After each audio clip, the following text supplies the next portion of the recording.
Welcome to this week's episode of Promising Young Surgeon. This week we have Dr. Christopher Kennel joining us to discuss ENT practice in New Zealand, the dynamics of the operating room in New Zealand, and his teaching philosophy as an attending. There's a lot that we want to get into today, so we'll jump right into discussion with Dr. Kennel.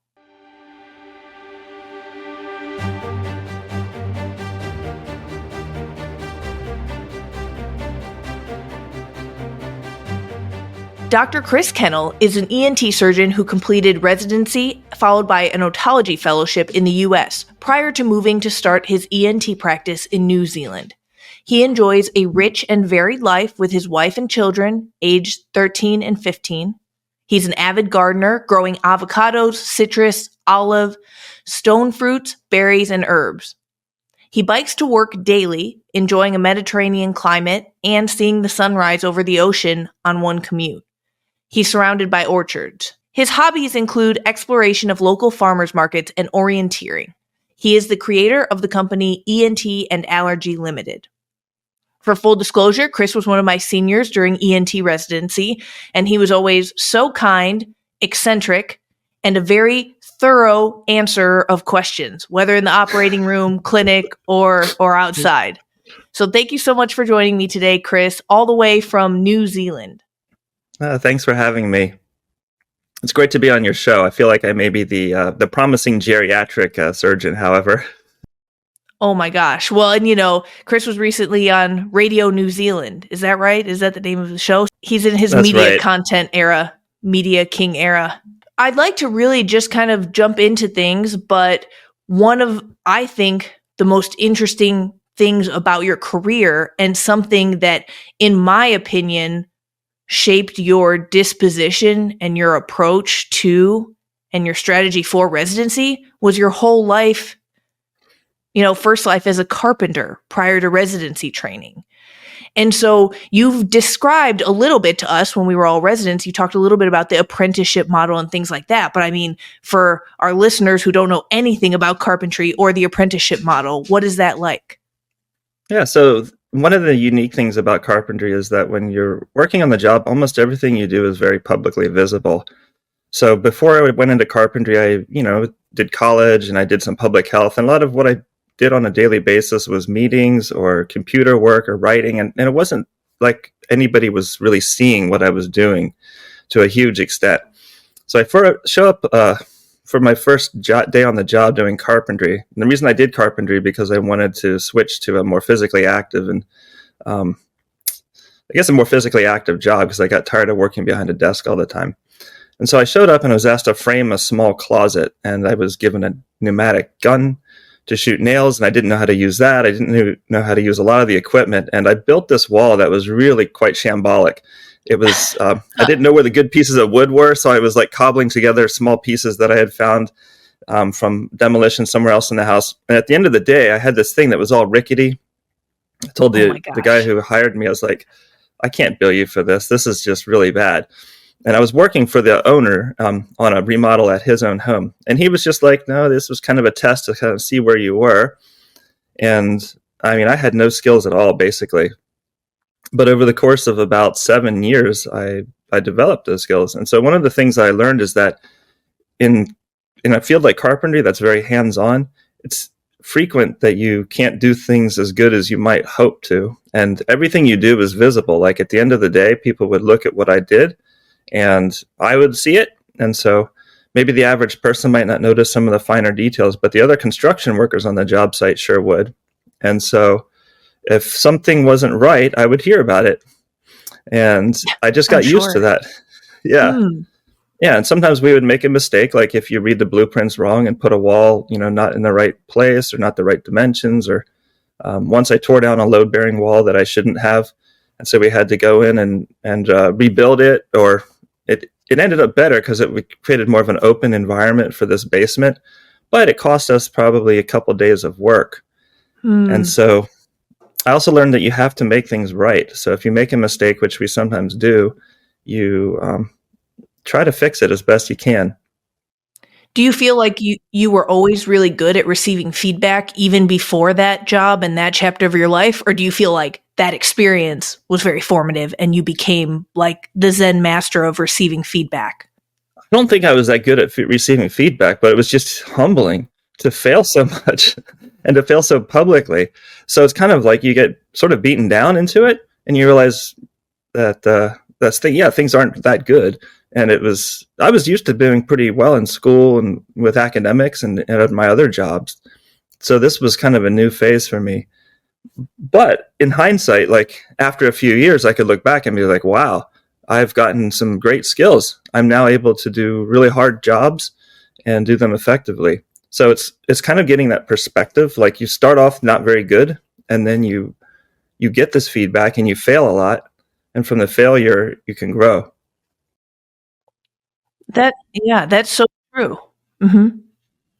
I think a lot of people in medicine, they're used to being really successful, and maybe successful in all kinds of things, hobbies and school, and they're used to that pressure and always succeeding or usually doing pretty well or better than average.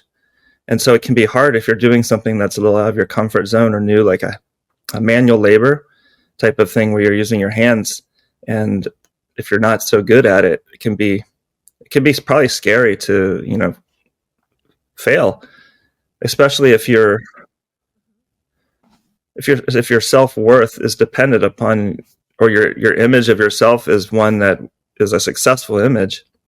Mm-hmm. Right. And it's dependent on your performance, or maybe like hinges upon feedback that you receive and things like that.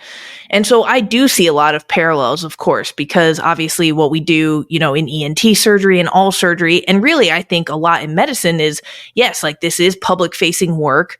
Our scars, our surgical scars are certainly visible. That's something visible to the patient, to their family members and friends, things like that. So we are very held accountable in the way that, other jobs where maybe they are working behind the computer, or maybe they're doing their Excel spreadsheets and things like that, but that doesn't go public. That gets kind of reviewed by their boss or privately within the team before it's seen widely throughout the community.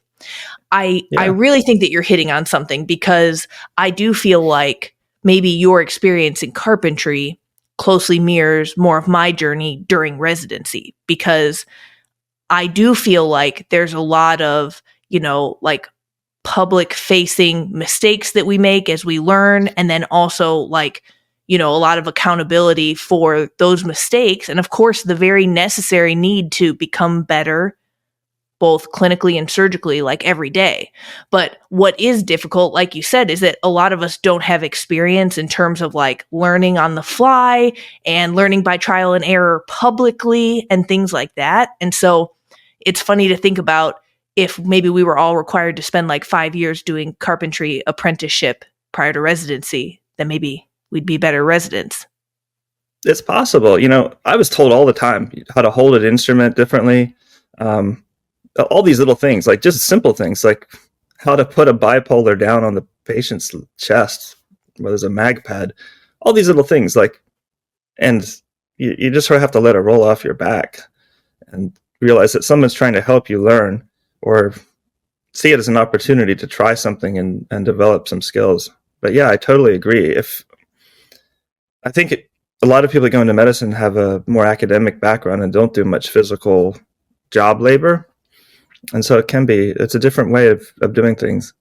But I do think that what's interesting too, because I totally agree. Like obviously, for the record, I agree with Chris, and it is, it's a privilege to be able to learn from people, even in the style that we do in residency and things like that, kind of like apprenticeship model. But that being said, there's also kind of like the converse of that. There's instances where that goes haywire. I will say that surgeons pretty famously, like they're egotistical maniacs. Like I can say that. That's pretty widely agreed upon to be true. And so I will use the example of even something that I've talked about on a previous episode, which was basically this huge, huge explosion in the OR. It was over the topic of a vicral pop-off suture being popped off at the wrong angle, or the quote-unquote the incorrect angle, right? Like the technique for popping that little curved needle off of the suture, it was not suitable to the attending. But here's what's so interesting. I'm glad I shared that story, because since then, I've had surgeons reach out to me. One of my friends who's a neurosurgeon he reached out afterwards. He was like, we use Vicryl pop-offs every single day. I've been using them every day for, years and years and years now. I've never heard of a quote unquote correct angle. Right. So what's interesting. And so, of course, I've talked to more surgeons and things like that. There is a difference between like personal opinion and style points versus true, safe anatomical technique. And not only that, but pretty much just one of my core arguments is that even if someone did make an error, like a learner, let's say a junior resident makes an error in terms of like some surgical technique, is that something worth the whole blow up, leaving the OR, things like that over?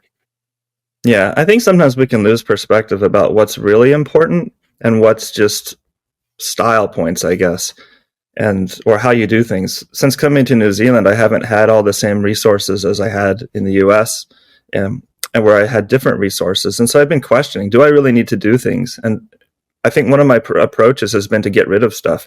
Just stop doing certain things and see if I really need it. Like if I'm doing a mastoid surgery, I don't do a head wrap. It doesn't prevent a hematoma. And so like in the operating theater, you're spending, 3 to 5 minutes putting this bandage on that falls off later on in the day, or you buy this glasscock dressing that you're not going to use. I was like, you don't really need that. There's so many things that I feel like if you just question, do you really need this? And to sort of simplify your practice. And so that's been a kind of a journey that I've had here.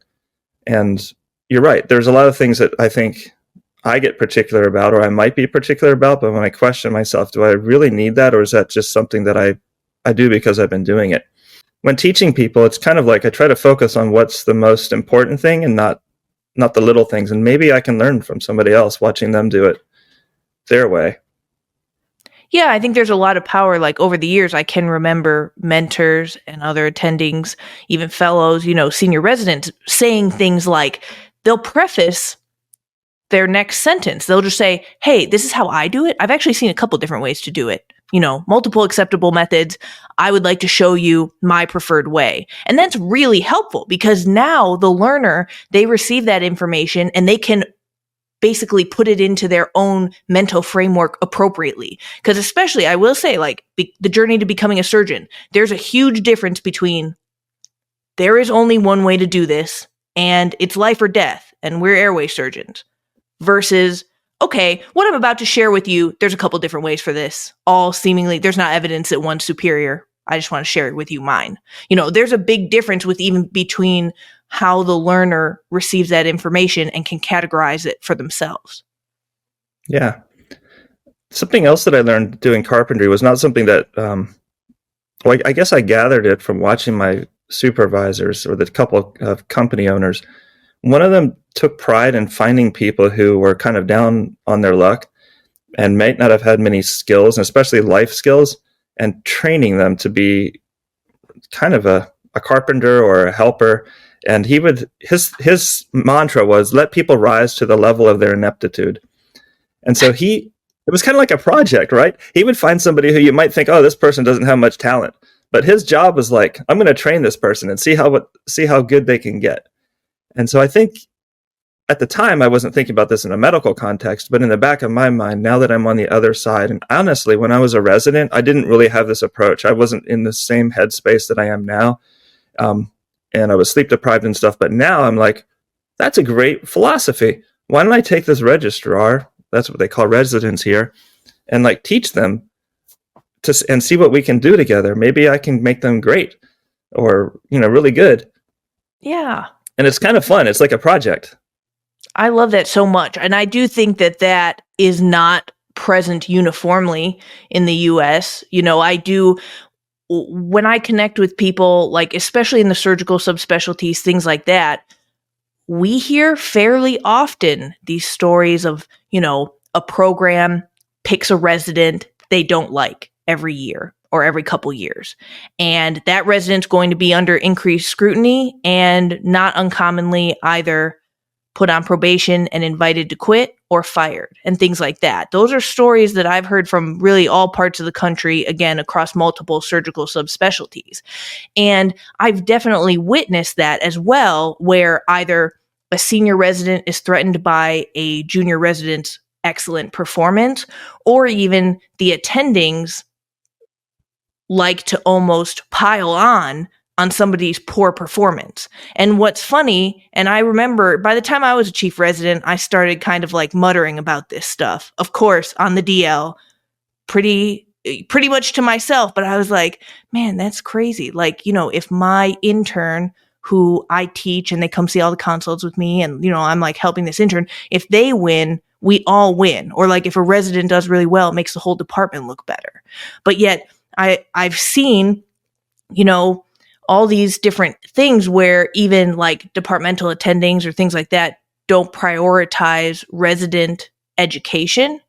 And that ends up showing, I think, even has downstream effects. Yeah, it's hard to find time if you're under a lot of stress. Like, I think in the US medical system, there's just more pressure.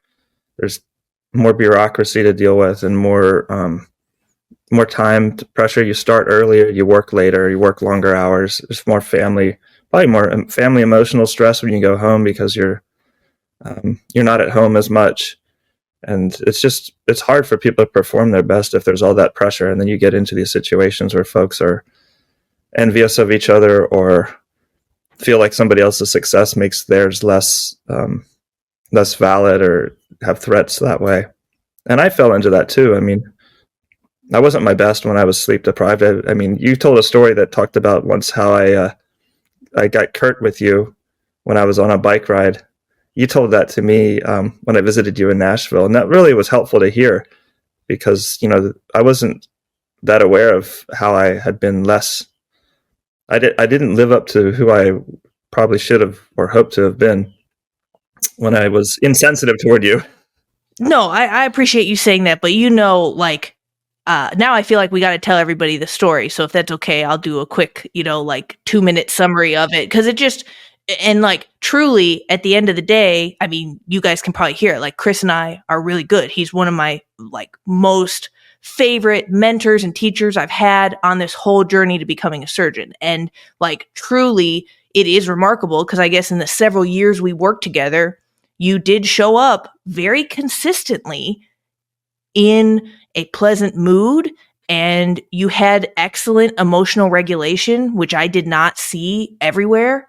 So obviously that mentorship means a lot, but there was just one specific instance where it was funny because we were reconnecting, on one of his visits to the States, like 6 months ago, and we were getting ice cream and Chris was like, yeah, I know it. Like, I know you went through it. Like, I know there were some hairy moments, things like that. And he's like, but I never, like made you cry. And I was like, you did make me cry once. I was like, no worries though. Like, no worries at all. Like, let's get ice cream. I don't want to get into it. He was like, no, now I must know. And so, but I do think that this is I actually like this story because I think it shows some nuance and it shows, just maybe some of like the resident experience or stressors that we both, you and I, like came to this situation with, which is just that basically when he was a chief resident,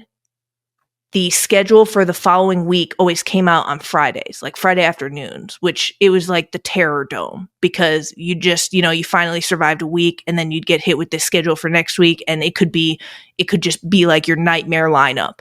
And you'd have to sit with that all weekend, or in my case, like drink about it all weekend. And then you just show up Monday and you're there for the lineup. But what actually happened is that I was on call that weekend. So, Friday evening, all day Saturday, all day Sunday, I was on call. And what happened was that by Sunday, it was a pretty busy, brutal call. So I'd had like a couple hours of sleep total since Friday. Now it's Sunday. I'm preparing for the week. I'm pre-opping patients and I had been assigned to surgery with actually that attending who has some specific vicral pop-off preferences. So I was assigned to operate with that attending and I knew I was running on almost no sleep. And Chris was the chief and he had made the schedule. And so on Sunday, even though he was off, which like to your credit, 100%, you were not on the clock, you're not on call.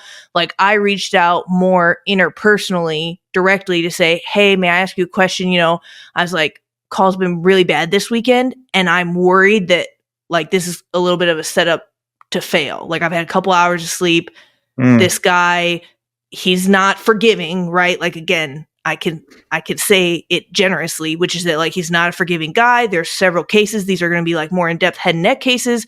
Could I be reassigned somewhere else? And honestly, I love clinic. I was like, oh, please put me in clinic. I wasn't like, put me nowhere. I was like, can I just please do clinic? Which is a place that I find, just for context, I find it more relaxing than being in the OR. And so I said, please, put me over there. And you were basically like, I'm riding my bike. You were like, I'm on a bike ride. And you were like, you're always trying to get out of stuff.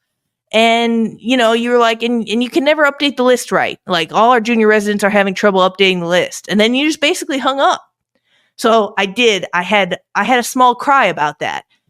I don't think that you were out of pocket or anything. I mean, I was good at updating the list. So actually you were out of pocket and I don't have issues updating the list. But just in terms of, I didn't mean to bother you on your time off. What that turned into though is just that I continued to not feel like that I was set up to succeed with work, because I do think that putting like a super sleep deprived resident who's asking for, just to swap into clinic to try and avoid another huge, massive blow up and fight in the OR. Like I was trying to be proactive about that.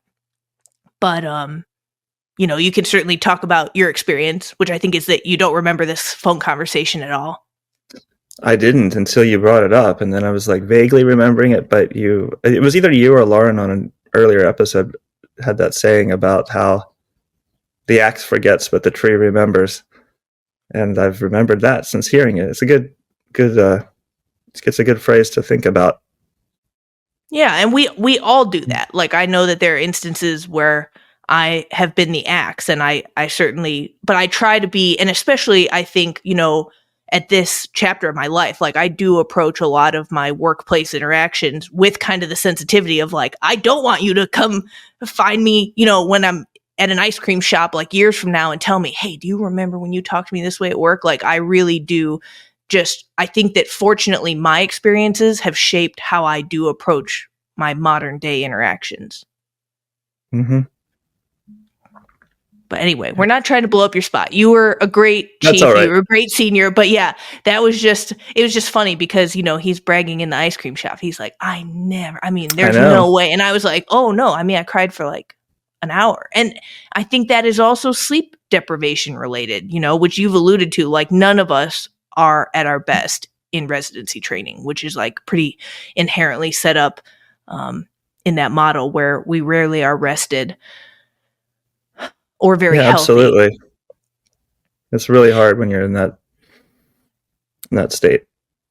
To kind of piggyback off of what you mentioned about your practices in the OR and things that you've kind of been able to try out, such as like not putting a glass cock or, one of these mastoid dressings on after surgery. What he's describing is that Chris does a lot of otologic surgery, which is ear surgery. And afterwards, there's this like pretty dramatic, full head wrap bandage that everyone does. I've always seen it done. And it's interesting to think about how I have heard that those glass cocks are really expensive, right? Like per use, because they're all like, I'm sure they are. I've heard that they were pretty expensive. And I think I heard that because I saw someone drop one once and they got yelled at.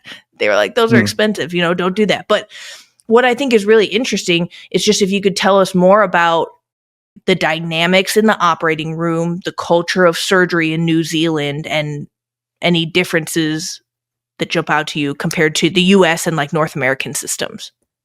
Yeah, I have some things that might blow your mind. They were definitely surprising to me. And then just some common things. So when we meet in the morning, we get together, or it could be if it's in the afternoon case, we'll, the first thing that we do is we all get together as a group, the surgeon and anesthetist, the anesthetic tech, the nurses, and we go through the list of patients that we're going to operate on that day, and we discuss each patient. So we have a team huddle about 15 minutes before the first case and just talk about everything that's going on. And the nurses have a chance to ask questions about every case so that they are prepared. And the anesthetist has a chance to ask their questions or raise issues too. So there's kind of a teamwork approach. And also we'll have introductions because oftentimes there might be a learner and or like a yeah, it could be a learner or just somebody who's new at the hospital. So it's a good way to kind of start the day. And we also talk about when we're going to have our morning tea and our afternoon tea and Oh lunch, my because in gosh. New Zealand, there's a culture where people have a break for about half an hour in the morning, maybe around 10, and then in the afternoon, probably around, I don't know, 2:30 or so for tea. It's kind of a British thing, I think. As a surgeon, I usually just operate through it, but the staff kind of rotates around. Or if I'm doing short cases, Oh. we'll have our breaks that way. So anyway, we have a huddle. And I mean, well, and I love that too, because that's in contrast to in the US, if people haven't been in the operating room, what typically happens if a learner is joining or just a new team member, or it might be like that the surgeon and the anesthetist don't know each other, everyone just kind of meets in the operating room. Patients often already on the table. The learner walks in and the surgeon will give them like, a backwards wave and they'll be like, hey, and they'll be like, stand over there. Don't touch anything. And no one else meets the learner. Like that's a pretty common introduction. Yeah, no, here it's all very much team oriented.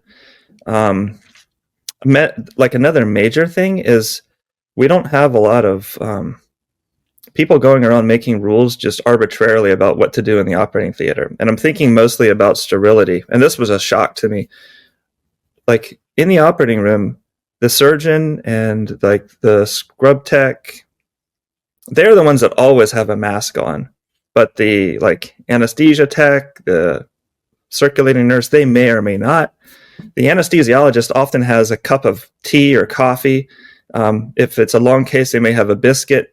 So people can be eating and drinking in the operating theater while we're operating. And at first I was like, this can't be good. This is going to cause more infections. And I had some infections on ear cases. And I was like, I raised this to my colleagues, most of whom are trained in the UK. And they're like, it's not them eating in the operating theater. Think about what you're doing.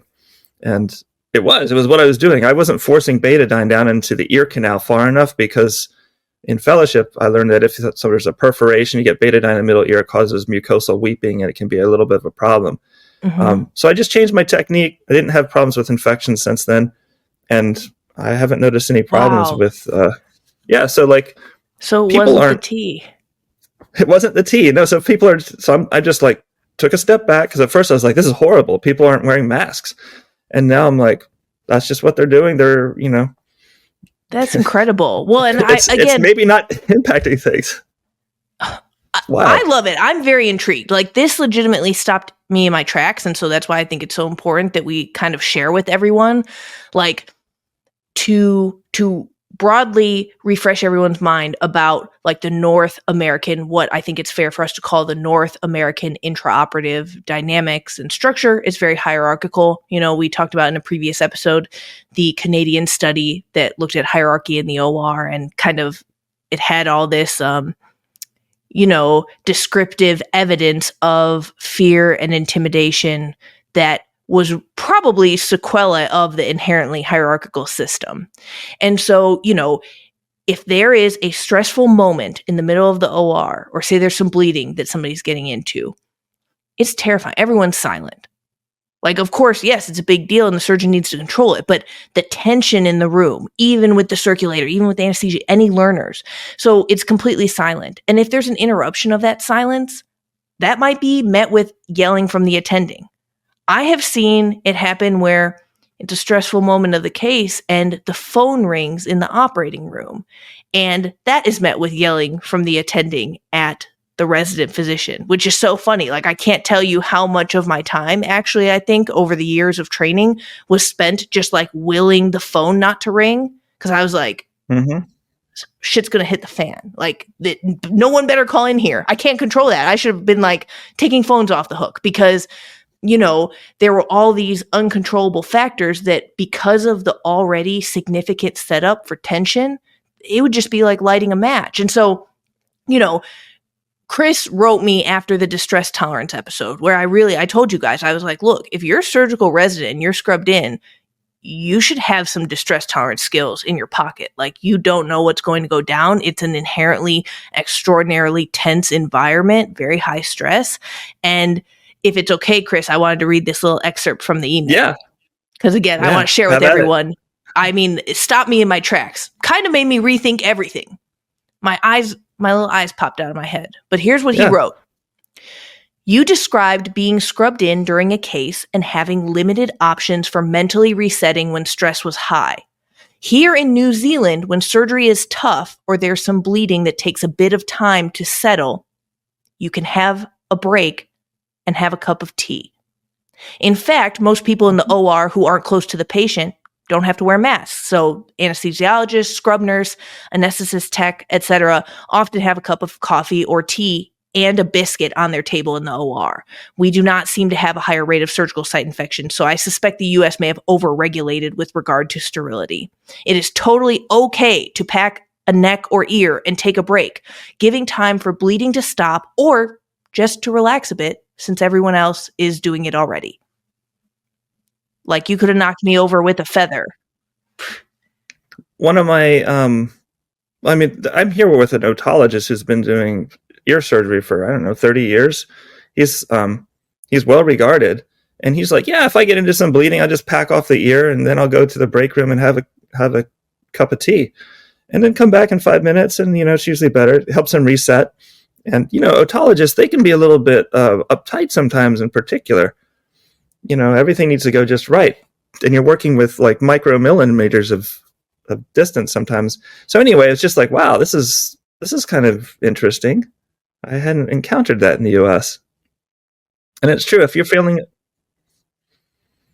a little bit stressed out, the best thing is to kind of unwind and step back and do something that gives you a little bit of a break.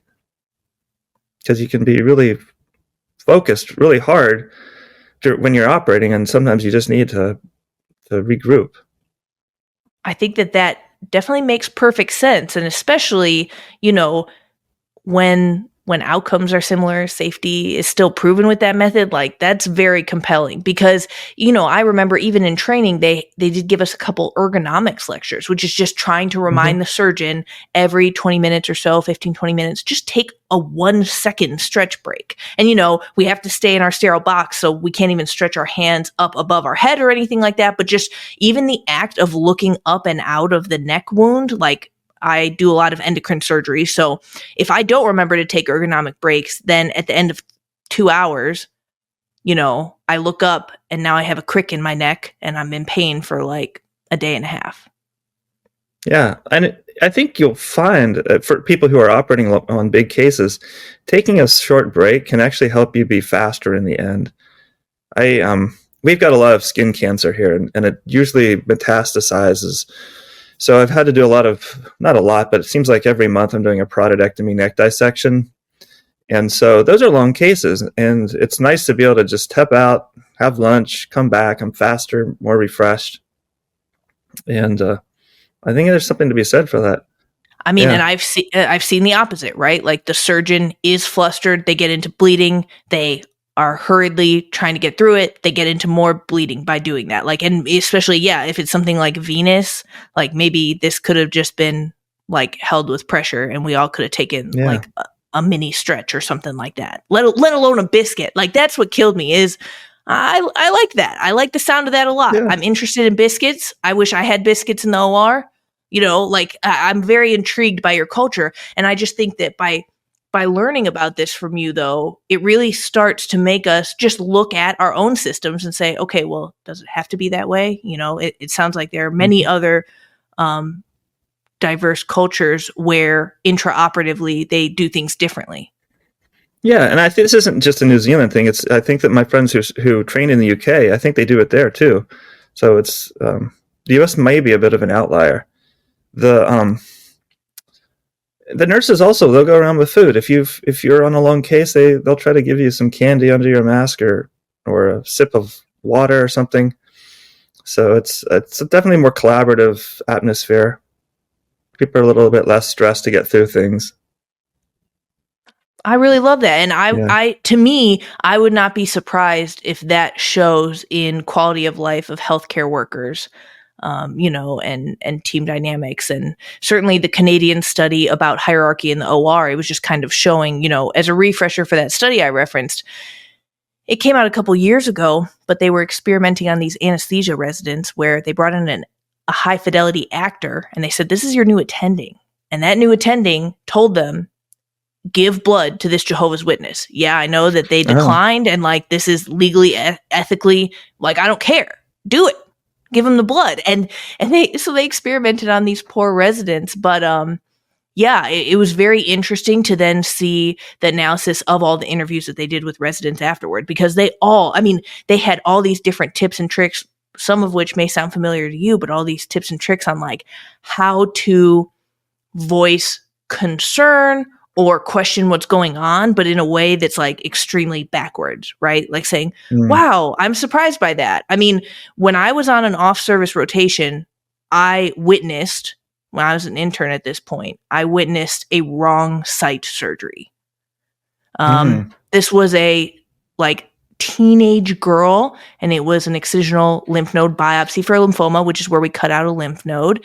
And basically, from preoperative imaging, I knew that it was higher up in the neck, level 2. I mean, I didn't know that. I was an intern, so maybe I thought some things about it. I had some preconceived notions about it. And the surgeon just comes in, and this was a very hierarchical OR. He came in, marked an incision. It was very low in the neck. But again, I was an intern. I was off service. We were alone in there. And he was one of those attendings who was like, don't talk to me. Like, nobody in the OR talked to me. He had the correct side of the neck, but again, several centimeters, inches down, because he kind of marked like level 4. And I said, wow, I'm surprised by that. I said, I thought it was kind of higher in the neck. And he was like, didn't even reply. He was like, be quiet, and just made the incision. We worked for like 45 minutes, couldn't find it. And I kept being like, wow, that's surprising. I did think on CT scan, it might've been like a little bit higher. And then after like an hour of this, he went and looked at the imaging. He came back without even a word, without even hesitation. He made another parallel several centimeter incision up higher in level 2. So this teenage girl ended up with 2, 4 centimeter parallel incisions on her neck. Found it within like 10 minutes that way. That's interesting. I mean, when you told that story, I was wondering, there's the topic of how do you voice differences in opinion, but then there's also, why didn't that surgeon question themselves? Like, I feel like I'm always questioning myself, and aren't people who strive to be their best, like, aren't we always second guessing ourselves? Maybe that's just my own thing, looking onto the, like, projecting out into the world, but I feel like I'm always trying to figure out, like, how could I do this better? Could I be wrong? No, I think that you're pretty unique. Again, and you guys know that I'm part joshing, but I'm part not joshing when I say I don't know a ton of surgeons who have that level of humility and who say, could I be wrong? I think that we are kindred spirits. I think that if any member of the staff in any capacity at the hospital said to me, hey, are you sure about that? I'd be like, whoa, I'd stop what I was doing. 100%. It's not even a question. But there's all sorts of other practitioners out there. And so no, like it did not slow him down at all. I voiced respectful questioning, very similar to the way that this Canadian study had a lot of its residents say, like, well, sometimes, so that it's obvious that I'm not being insubordinate, I phrase it as a gentle question. And I phrase it as, wow, crazy little old me thought it was like somewhere else, but like I could be wrong. And again, I did that multiple times, and it did not slow this person down. So I think that there's so much to learn. When I was out in Norway recently, I did get the chance to speak with many locals, and they were talking about how, the nurse strikes, the physician strikes were not uncommon. Pay parity was much closer, and just like, and in my reading then of the literature, like there's a much more even playing field, and just kind of this acceptable questioning. Like any member of the team can question anything at any time. To me, that's a good team. I would want surgery in that type of environment. I don't want to be operated on by one of these people who thinks that they know best, and they don't slow down if people are kind of like, oh, hey, like that's weird. What do you think about this? But there are people who will steamroll through that. I don't know if you feel like you've seen that before. I mean, I've probably seen it. I don't really this is my own flaw, probably. I don't pay as much attention to what other people are doing. I'm more just go by the go with the flow. And then what happens is I pay more attention to my own failures and things that I could change. But I'm sure it happens. I've probably seen it. Don't try to dwell on it too much. Well, I think that's your superpower, May, just like this total immunity to what other people are saying and doing. Yeah, I don't know.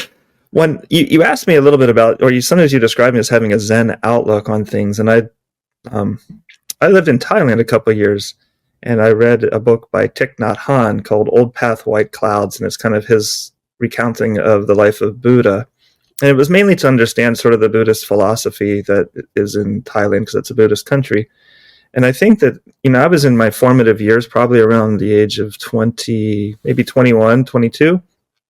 And I thought that was really helpful in terms of just thinking about a different way of perceiving the world. And I'm not a Buddhist, but I think there's a lot we can learn from that mindset, where oftentimes the things that we get trapped up in are our own preconceptions of the world, and how our will, we want things to be a certain way, and if it doesn't match up to that, then we get into all kinds of strife and how we project onto other people. But that's kind of another topic, but I think that's probably influenced me a good bit. Absolutely. But what's funny though, and I'm sure that you totally have an appreciation for like the different stages of life, because the reason that I call you Zen is because you have told me all this before. And for instance, like when I was in the middle of residency, some of the hairiest parts of it, and I was really having a difficult time, solely really due to interpersonal issues and things like that, and other people's words and actions affecting me. I remember seeking advice from you. And I think that we were in the women and children's hospitals, like doctor's lounge. And I was like, what the heck? Like I'm going to die. Like I need to relate differently to my surroundings or I'm going to die. That was actually a conclusion I successfully came to on my own during residency training. But when you talked about even like Thich Nhat Hanh, at the time, I was not familiar with his writings. I'm now a super fan, but at the time I was so like in the middle of it and in such a deep abyss, really, with like how extreme and how extremely negative my experience was in residency, that I wasn't able to learn from some of even like Thich Nhat Hanh's incredible teachings. And what I will say, and this is kind of proof though about like maybe environment interplay with our ability to grow, is just that since residency, and even by the end of residency, reading The Untethered Soul, reading all of Thich Nhat Hanh's writings, and like I really study and love his teachings, the Stoic teachings, I've been able to really bite into those and apply them to my life and grow as a person since. But what's tough, and what I'd love to know your thoughts on, are how can we reach people who are in the abyss with that? Because like, I really do think that would be my question, is how do we bottle this up? Because, Thich Nhat Hanh and his like gentle, beautiful, like so incredible, so sneaky and wise teachings, like they just will not reach a person, in my experience, who's in acute distress. Yeah. I don't have an answer for that, unfortunately. It's one of those things where I don't think I've been in that level of distress, like what you're describing and what you went through. So it's hard for me to have an answer for how to help how that person can help themselves. And maybe they can't. Really, the first thought that came to my mind was it's not their responsibility. It's the responsibility of the people who are teaching them and who are kind of in control of the environment to change the environment so that their learners can be more successful and are not feeling so oppressed. But that's not something that the person who's in residency can do themselves. Yeah, it's tough. It's tough to get out of a hole when you're in it. But I do think that actually, like, you almost hit the nail on the head. You had been in Thailand and you had studied Thich Nhat Hanh, and, it had really changed your perspective prior to even entering medicine. I think that's very interesting. And like, I definitely believe in getting these tools to people way earlier on their pre-med journey. I mean, there's no reason that this can't be, disseminated to college students, certainly medical students, because all medical students are going to run into challenging, high stress situations. It's the nature of the work. They're going to see it, whether it's their clinical rotations, their residency, their fellowship. I know many people who had a wonderful residency experience, wonderful med school and residency experience. And then when fellowship time came, they had a malignant experience. So there's no time that to me is too early to teach these skills. Yeah, I would agree. And it's funny, like I don't really think of myself as kind of a Zen person, but in fellowship, I kind of got that reputation in the practice where I was working too. They're like, this guy's kind of Zen. He's weird. What's going on with him? He's impervious to like the outside world. Like it's amazing. Yeah, I'm just like clueless. But anyway, I think it's good. I think it is important for people to going into residency. I had the advantage. I didn't mention this, but my wife was she's a doctor and she trained before me, and so I kind of knew a little bit about what was coming up, both with medical school and residency. So I had that perspective, and that also helped. So people who are going into residency, if they can get some tools to make them more resilient. Sad, I have to say that, because really it's an indication that the system's not as supportive as it could be or should be. Yeah, not as optimized, I think. And so, I feel like I could talk about that forever, but I do want to get to really one more topic before we wrap up here. And so, I love that you're involved in graduate medical education. It's hard to think of people who are like more suited to that than you. As your department's residency supervisor, I'm sure you're developing your own teaching philosophies and methods and everything like that. And so I wanted to start by asking what the dynamic is like between attendings and, you said, registrars or resident physicians in New Zealand. Yeah. So in New Zealand, all of the registrars are unionized, and there's a couple of unions that they're under, and I'm not sure. I think the surgical ones are on one union, and then the non-surgical tend to be in a different union. But the gist of it is the unions have all these rules, and I don't know what the rules are. I've read through them, but I don't have them memorized. And so basically I give the registrars a lot of autonomy. They are there to learn. I think they're supposed to have like 1 day out of 5 off during the work week, so Monday through Friday, for academic pursuits and so forth. And so I kind of let them make their own schedule. I think they're not supposed to start before a certain time in the morning, so they'll often, join me in the operating theater around 8:30 or so, or 9 if they've got a lot of ward rounds to do. And then I think their day ends around 4 p.m. And so, like, if there's consults that come in and they're not on call in the evening, then it falls on me. So the first thing is that as far as the dynamic goes, the residents, they have a lot of freedom, at least the way I'm doing things, because I don't want to run afoul of the union. And they're happy.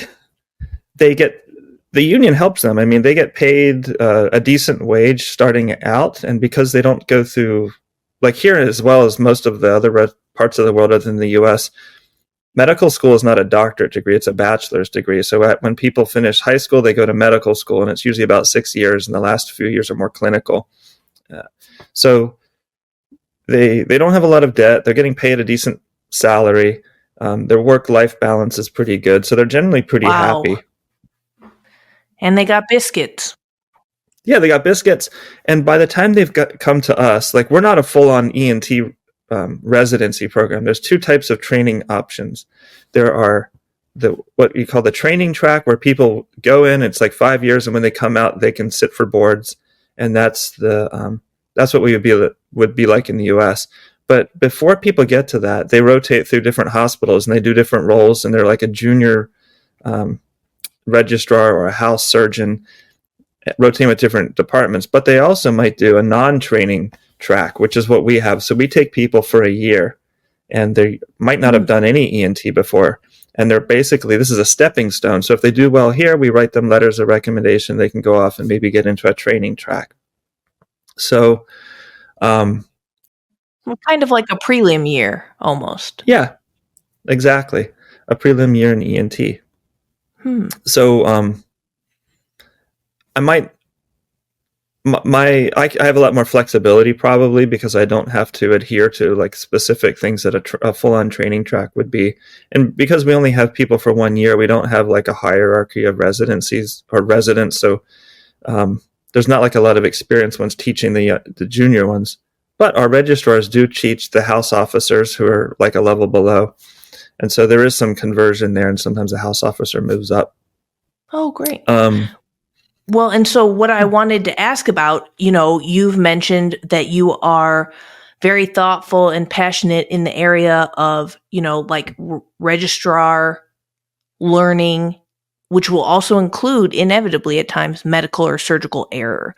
And so just kind of like what it's like when errors happen, how they're handled, and how that is fundamentally different in New Zealand as well. Yeah. So, I mean, one of the huge differences is we don't have a medical tort system here. We don't have any tort system. So anyone who's injured in the country of New Zealand gets compensated by the Accident Compensation Corporation. So, for example, if there's a medical malpractice thing, or if there's a car accident, or if someone hurts themselves mountain biking, you fill out a form and they get paid for their rehab, or if they need surgery or whatever corrective things that they need gets paid by this. It's like a national insurance fund. And so if I have a medical, if there's a medical error or a complication that's a little bit, some complications like a postoperative infection aren't part of this because that's just a standard common complication in surgery. But if something more extreme happens, then they get compensated that way, and there aren't lawyers coming after you. And so that's kind of the background. So if there's a problem, we tell the patients because we're filling out the paperwork to help make it right for them. We apologize to them, and I did have a complication with a resident recently. When I think about complications, there's things I can fix. There's things I can't fix, but somebody else can fix, and there's things that maybe nobody can fix. And this is one that maybe somebody else can fix, but it's likely that nobody can fix it. So this is in my mind like a really bad complication that happened. It was an injury of an important anatomical structure doing sinus surgery, and when a registrar did it, so it's on me because I was supervising them and maybe letting them do more than they were capable of, although he had been doing really well up until this point. So we have this injury, there's a complication, and now I'm in the position where I feel horrible myself because I was supervising this. I have to try to make it up for the patient as best I can and help them get the care that they need to optimize their outcome. And then I also have to take this junior resident and make sure that they aren't crushed by this event, because this is a good resident and all they need is I want them to achieve their career goals. So after this happened, we sat down maybe a day or two later. I tried to understand what they observed, and we tried to work through what had happened. And then it was important for me to stress that this won't affect his or my opinion of him, and it's not going to affect my recommendations, like when he goes to apply for jobs or training positions after us. And that I wanted him to, he felt pretty bad about this too. And I wanted to just support him through it and know that it was really my fault because I was the supervising doctor there. And so I think when things go wrong, it's important to support those who are like the residents so that they don't have that, is it called the second injury or something, where they the second victim effect. Yeah. Yeah. Mm-hmm. And so I feel a little bit, because we don't have this tort system here with lawyers and stuff, it feels like maybe I'm a little less likely to become a victim myself because I don't have all of that. I just have my own judgment, and then I have to present this at the Morbidity and Mortality Conference with my peers. And so and I see this patient a lot too. So that's the other thing. I I give all my patients my mobile number so they can call me or text me after surgery if there are questions. But in this particular patient, like you have to see these patients a lot and get them through their complication when it doesn't go well. Well, I really appreciate you sharing that. And, it just like everything that you're saying, that's just the kind of doctor who I would want for myself and my family members and everything. So, I hugely respect that. And I want to share, with the listeners, like when Chris and I, we do communicate via email, in part because he lives in New Zealand and in part because he is not like a millennial. Are you a boomer? You might. I'm not a boomer. I'm a Gen X. No, I kind of feel like you might be a boomer. So we communicate via email. In your mind, I'm a boomer because I'm so uncool. But but I'm actually Gen X. Gen X is a small group everyone forgets about the Gen X. That's okay. Okay. Sounds good. Maybe my parents Chris are boomers. But, I wanted to. You're gonna say, go say it. Okay, boomer. No, I wouldn't do you like that. But I just want to call out like this one line in the email, and you echoed it now. But when you said, you talked about the first piece of handling medical error, which absolutely patient comes first, and making sure that they're handled and making sure that the paperwork is all set up and that they have everything that they need. And then I'm going to read this quote. My second goal was to help get my resident through the process. I met with the resident to let them know that this error doesn't make me see them in a worse light than before. And like, that's just really beautiful. I wanted to highlight that because what an incredible model. I don't even know that in that situation that I'd have my wits about me enough to be thinking of that person. And like the extra care that you took to make sure that they were good was just very beautiful. And like, I was going to say, I mean, when I read that, like I was almost moved to tears. And now I'm kind of like, people listening are going to think that I cry maybe too much, and like, don't worry about me. I cry a normal amount, but that is really beautiful. I just think that that's so representative of a different ethos for a surgeon and for somebody in medicine. And I can learn a lot from it. And I think hopefully many people can learn from that example. Well, I mean, it occurred to me that maybe the mindset is very different here because we can't do our job without the residents. When they go on strike, we notice, and like they make our lives so much better. They're doctors. They're like, you wouldn't treat your nurse practitioner or your physician's assistant that your practice has hired rudely and demean them. And it's just it's not something that happens here that I've seen. These are people that help us so much. And we value them a lot. And so our goal needs to be to help them achieve their career goals. And it's a different mindset, perhaps. Oh, and can you tell everyone how much do they have to pay an attending doctor per hour if they have to come in and cover striking residents? Oh, yeah, that's $500. I mean, that's the current rate. So it's all negotiated, and they send. If you want to know what a doctor earns in this country, if at least publicly, not privately, but publicly, it's all because it's a union. There are tables. Anyone can Google it, and we all earn the same if you're in a specialty or whatever, working publicly. But anyway, when the junior doctors or the residents go on strike, they pay us $500 an hour if we have to fill in for them, and it's not just 1 hour because they're like, if you have to come into the hospital, that's going to be 3 hours per the union. So the hospital is they're motivated to try to sort out these issues. Yeah. So as a resident, you're worth $500 an hour. Yeah. And that's just not always how residents are treated here. And I do think that, like in my personal experience, it was much more of like, it's an inconvenience to me to have you here. It doesn't matter if you do all the orders, all the paperwork, all the setup, all the takedown, and all of the face-to-face patient and family conversations. I'm still annoyed by you. I don't like your face. I don't really like your vibe. And if you bother me, I will berate you. That was just kind of more personally my experience. Yeah, we have it so easy here because the residents, they take care of so much stuff behind the scenes. But that's true here too. Yeah, absolutely. And it's great to have that. And you need to value that. I mean, yeah. Yes, well said. Well, Absolutely. thank you so much.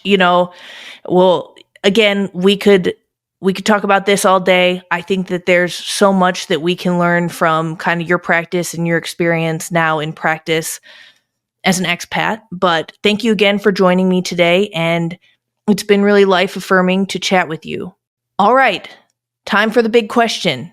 Do you believe in karma?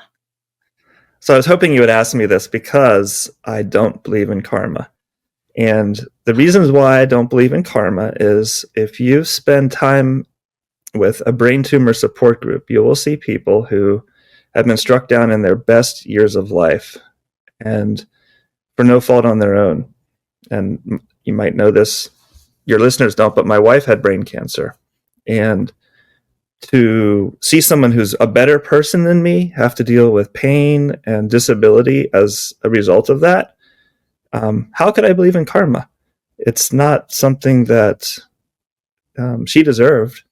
And so that's kind of shaped my philosophy on that. The notion of karma also seems a little judgmental in that I'm feeling like if you believe in karma, then you're thinking someone deserves something or I deserve something. And so because of that, and that I things don't. are like inherently good or bad, which like in therapy they frown upon. Yeah, but I do believe that our mental outlook helps to shape the world. So people who are generally more positive and don't dwell on the negative often have a better experience in life, or they might. And those who perseverate on what's been wrong in their life and are looking for conflict, they'll find conflict. I see. That really makes sense. That's very well said. Thank you for sharing. Next week, we will have Colin Royal back on the podcast to discuss strategy. Follow me on Instagram at francesmei.md and at Rethinking Residency. Visit my website, rethinkingresidency.com, to learn more about resident physician stories and ways that residents can most effectively navigate the game of residency. I cannot wait to connect with you on the next episode of Promising Young Surgeon.